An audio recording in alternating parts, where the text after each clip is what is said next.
इस फ़िल्म की शुरुआत होती है चक्स को दिखाने से। वो हैरान हो गया ये देखकर कि जिस आलीशान बंगले को उसने भारी कीमत देकर खरीदा है, उसमें तो बारिश का पानी टपक रहा है। तभी उसने उस चीज़ की तस्वीर बनाकर प्रॉपर्टी एजेंट को सेंड कर दी।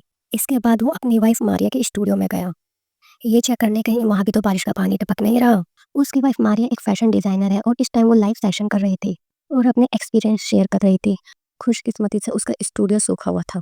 तभी चक्स की नज़र उसके कमरे में खड़े एक पुराने डमी पर गई, जिसको उसकी वाइफ इतना ज़्यादा पसंद करती थी कि नए बंगले में भी उसको साथ ले आई।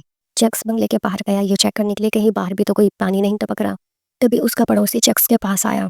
वो इस बात से हैरान था कि आखिरकार ये बंगला भीग कैसे गया। उनके बातचीत के बीच में पड़ोसी ने ये राज खोला, घर के पुराने मालिक ने इस घर में सुसाइड की थी। ये सुनकर चक्स पूरी तरह चौंक गया क्योंकि प्रॉपर्टी एजेंट ने उसे ये सब नहीं बताया था। तभी वो वापस आकर लीकेज की तस्वीरें दोबारा देखने लगा। तभी उसकी नज़र एक शॉटगन पर पड़ती है, जो वो अपने साथ नहीं लाया था। वो कंफ्यूज हो जाता है आखिरकार ये गन कहाँ से आई। लेकिन अजीबोगरीब वाकया यही नहीं रुके। अगले दिन जब वो अपने बंगले के गार्डन में टहल रहा था, तब उसकी नज़र उसी डमी पर पड़ी, जो अजीब तरह से गार्डन में खड़ी हुई थी। तभी पड़ोसी फिर से आ गया और ये सब देखने लगा। तभी चक्स को शक हुआ कि ये मेरी बहन की शरारत हो सकती है। कुछ ही महीने पहले उनकी माँ की एक्सीडेंट में मौत हो गई थी, जिसकी वजह से उसकी बहन की दिमागी हालत थोड़ी ख़राब हो चुकी थी। पड़ोसी चक्स को सलाह देता है कि वो अपनी बहन की दिमागी हालत पे थोड़ा ध्यान दे। साथ ही वो उसे ये भी सजेस्ट करता है कि पास ही बनी लाइब्रेरी में जाके इस एरिया के बारे में जानकारी हासिल करे। इसके बाद ही वो उसको एक लोकल ग्रुप की मीटिंग में आने की दावत भी देता है। दोपहर को चक्स लाइब्रेरी गया और वो किताबें देखने लगा। तभी उसकी नज़र एक किताब पर पड़ती है, जिसमें इस छोटे से गांव की गहरी हिस्ट्री लिखी थी। जैसे ही वो निकलने लगा, उसने देखा कि कुछ किताबें ज़मीन पर रखी हुई थी। साथ ही उसने एक रोती हुई लड़की को भी देखा, जो उसे वार्न करती है कि वो इस जगह के राजों में इतनी दिलचस्पी ना ले, क्योंकि इसके अंजाम बहुत खतरनाक हो सकते हैं। लेकिन शख्स उसको पागल समझकर उसको इग्नोर करके चला जाता है और किताबें लेकर लाइब्रेरी के काउंटर पर पहुंचता है। जब लाइब्रेरियन ने किताबें देखी तो उसकी आंखें खुली की खुली रह गई।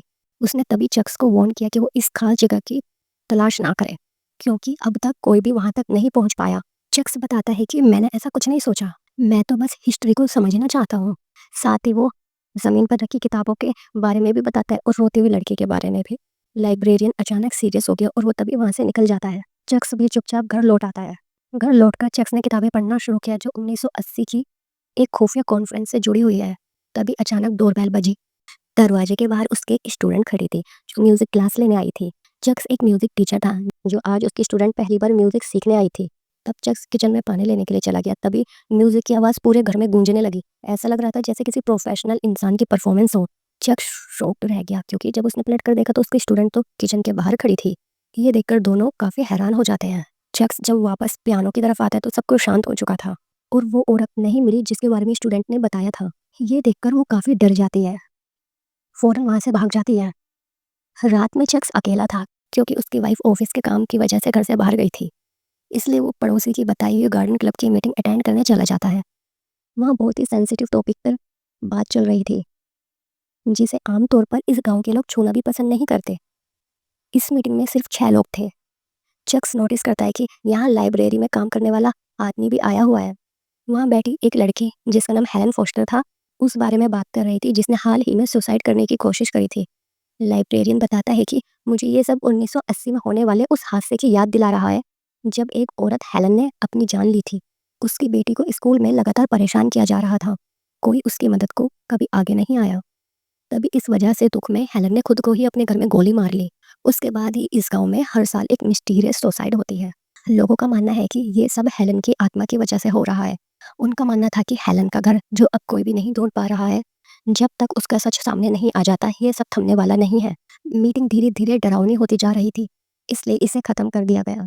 लेकिन जैसे ही चक्स बाहर आया, उसे पास वाले पुराने चर्च से किसी औरत की हंसने की आवाज आती है। वो घबराते हुए घर आया और अपनी बहन इजाबेल के कमरे में जाता है। इजाबेल अभी भी माँ के गुजर जाने के गम से बाहर नहीं आई और हमेशा बुरे सपने देखती थी, जिसमें उसे बार बार अपनी माँ दिखाई देती थी। जब भी ऐसा होता, वो चक्स के पास आकर अपने डर के बारे में बताती, ताकि उसका मन हल्का हो सके। उसी शाम इजाबेल का दोस्त उसके घर आया उससे मिलने, जो बचपन से ही इसी गांव में रहता था और उसे यहाँ की कई डरावनी कहानियों के बारे में जानकारी थी। उसने इजाबेल को हेलन की सुसाइड की कहानी काफ़ी डिटेल में बताई। रात को इजाबेल जब सो रही थी, तभी बाथरूम की लाइट अपने आप ही जल जाती है, लेकिन वो उठकर लाइट बंद कर देती है। बाद में थोड़ी देर बाद वो लाइट फिर जल गई। उसे लगा शायद स्विच खराब है, इसलिए उसने बल्ब उतार कर बेड की साइड टेबल पर रख दिया। जैसे ही वो फिर सोने की कोशिश करती है, तभी कुछ बहुत अजीब होने लगता है। मिस्टीरियस मिस्टीरियस चीज़ें रुकने का नाम ही नहीं ले रही थी। अगली सुबह जब इज़ाबेल की आँख खुली तो उसने देखा बाहर सूरज निकल आया है। उसको लगा शायद ये कोई बुरा सपना है। तभी उसकी नज़र बेड के साइड में टेबल पर रखे बल्ब पर पड़ी। तब उसको यकीन हुआ रात को जो सब कुछ हुआ वो सब हकीकत था। इज़ाबेल फ़ौरन ये बात अपने दोस्त को बताती है। तभी उसके पास उसके भाई चक्स का फ़ोन आया जो इज़ाबेल को फ़ौरन घर वापस बुलाता है। इज़ाबेल जब घर पहुंची उसने देखा उसकी भाभी मारिया काफ़ी घबराई हुई थी, क्योंकि कुछ टाइम पहले मारिया अपने स्टूडियो में लाइव सेशन कर रही थी। तभी बहुत कुछ अजीब हुआ। मारिया के पीछे रखे डमी मॉडल का हाथ अपने आप ही हिलने लगता है। तभी उसकी फ्रेंड जो लाइव उसको देख रही थी तभी मारिया को कॉल करती है। उसको लगा कि शायद वो मुझे ब्राइडल ड्रेस के बारे में टोकना चाहती है, इसलिए मारिया वीडियो बनाकर भेज देती है और बताती है कि ब्राइडल ड्रेस तो पहले से ही तैयार है। लेकिन वो दोबारा कैमरे के सामने बैठी तो हैरान रह गई, क्योंकि डमी मॉडल वहां से गायब हो गई थी। उससे पहले ये महसूस नहीं हुआ था कि वो हिल रही है। तभी उसके दोस्त ने मैसेज पर मैसेज भेजने शुरू कर दिया। उसने बोला फ़ौरन फ़ौरन कमरे से बाहर निकलो, लेकिन मारिया ने इन बातों को हल्के में लिया और अपना लाइव स्टेशन जारी रखा। कुछ देर बाद जब वो डमी मॉडल की ड्रेस दिखाने गई, उसने देखा कि वो तो वहाँ पर थी ही नहीं। अचानक पास वाले कमरे से तेज आवाज़ आई। मारिया अचानक डर गई। फिर वो डरते हुए कमरे की तरफ जाती है। वहाँ जाकर उसे डमी मॉडल की सच्चाई पता चलती है। मारिया ये सब चक्स को बताती है। चक्स ये सब सुनकर डमी मॉडल को आग में जला देता है। चक्स मारिया को बताता है इस बंगले का पहले का मालिक यहाँ पर सुसाइड कर चुका है। हो सकता है यहाँ कोई बुरी आत्माएं मौजूद हो। उन्होंने फैसला किया कि वो इस बंगले को छोड़ देंगे। चक्स इज़ाबेल से कहता है कि वो अपना सारा सामान लेकर हॉस्टल में शिफ्ट हो जाए। तभी इज़ाबेल का दोस्त भी आ जाता है। तभी उसकी नज़र एक तस्वीर पर जाती है जिसमें इज़ाबेल और उसकी मॉम थी। तभी उसने इज़ाबेल को एक चौंका देने वाली बात बताई। इसमें तुम्हारी माँ वैसे बिल्कुल भी नहीं लग रही जैसी तुमने बताई। इसमें तुम्हारी माँ और मौजूदगी में तुम्हारी माँ बिल्कुल अलग लग रही हैं। इज़ाबेल फ़ौरन चौंक गई और वो बताती है कि मेरी माँ तो कुछ टाइम पहले एक रोड एक्सीडेंट में मर गई। ये सुनकर उसका दोस्त भी हैरान रह गया, क्योंकि कुछ टाइम पहले उसके दोस्त ने इज़ाबेल की माँ को घर में चलते फिरते देखा था। इस उलझन को दोनों सोच ही रहे थे तभी किचन में बर्तन गिरने की आवाज़ आती है। डरते हुए दोनों नीचे पहुंचे हैं। नीचे उतरते ही घर का माहौल पूरी तरह बदल चुका था। कमरे में ठंड कुछ ज़्यादा ही हो चुकी थी। हवा भी अजीब चल रही थी। उसका दोस्त ये सब देखकर डर कर भाग जाता है। जैसे ही वो गया इज़ाबेल को अपने पीछे से अपना नाम पुकारने की आवाज़ आती है। डरते डरते उसने पीछे मुड़कर देखा, लेकिन कुछ नजर नहीं आया। तभी अचानक मारिया आ गई और उसको रोकने लगी। तभी इज़ाबेल कहती है कि मैं इस मिस्ट्री का पता लगाकर रहूंगी। दोनों घबराते हुए अपने अपने कमरों में भाग जाते हैं। कुछ देर बाद मारिया के कमरे से चीखने की आवाज़ आती है। इज़ाबेल भागकर उसकी तरफ गई। दरवाज़ा धीरे धीरे अपने आप खुल रहा था। मारिया बुरी तरह डर चुकी थी। वो रोते हुए इज़ाबेल के कमरे में आ जाती है। वो बहुत डरी हुई थी और नाक से खून बह रहा था। मारिया को खुद होश नहीं था कि ये सब उसके साथ क्या हो रहा है। सब कुछ जब शांत होता है तो इज़ाबेल का दोस्त वापस लौट आता है। उसके हाथ में पुराना नक्शा था। उसने बताया कि 1923 के प्लानर्स की किताब को शहर के मौजूदा नक्शे को मिलाकर मैंने बहुत पुरानी जगह का सही पता खोज निकाला। नाम है 825 फॉरेस्ट रोड, जो इस कहानी का नाम भी है। चैक्स तय कर चुका था कि वो इस इंसान से खुद जाकर बात करेगा जिसने उसकी वाइफ के साथ धोखा किया। इज़ाबेल भी उसके साथ जाने की जिद करती है। तभी बाहर एक एजेंट आ जाती है जो एक एड शूट के लिए मदद मांगने आई थी। लेकिन चक्स को तो उस ज़रूरी काम से फ़ौरन बाहर जाना था। मारिया जिसकी हालत पहले से नॉर्मल थी, वो एजेंट की मदद के लिए रुक जाती है। इज़ाबेल को कुछ गड़बड़ लग रही थी, इसलिए उसने अपने दोस्त को मारिया के साथ रुकने को कहा। फिर चक्स और इज़ाबेल उस पुराने एड्रेस की तरफ निकल पड़ते हैं, यानी 825 फॉरेस्ट रोड। रास्ते में चक्स ने कहा कि अगर ये वही घर निकला ना तो मैं इस घर को आग लगा दूंगा। वहीं मारिया एड शूट में एजेंट की मदद कर रही थी। तभी अचानक से एजेंट एक अनजान जबान में बोलने लगे।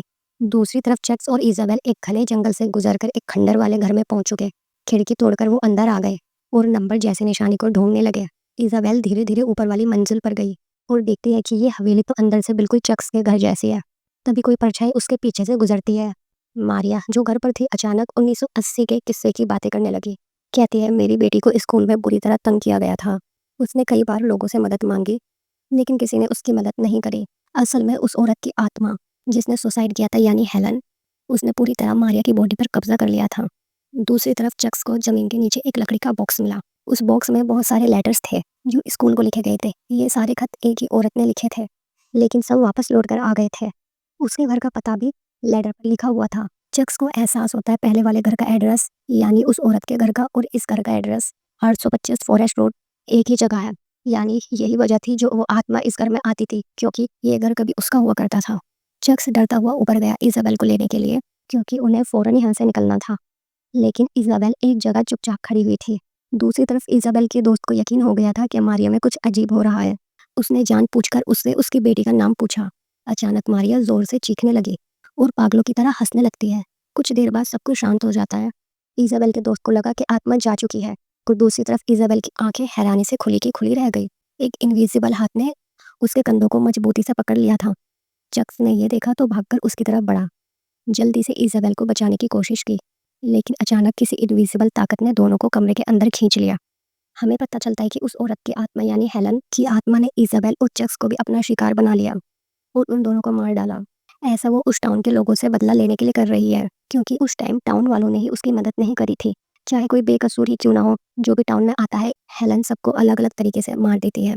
हेलन ऐसा तब तक करती रहेगी जब तक उसकी मिस्ट्री सॉल्व नहीं हो जाती और उसकी आत्मा को सुकून नहीं मिलता। और इसी भयानक एंडिंग के साथ ही इस फिल्म की कहानी यहीं खत्म हो जाती है।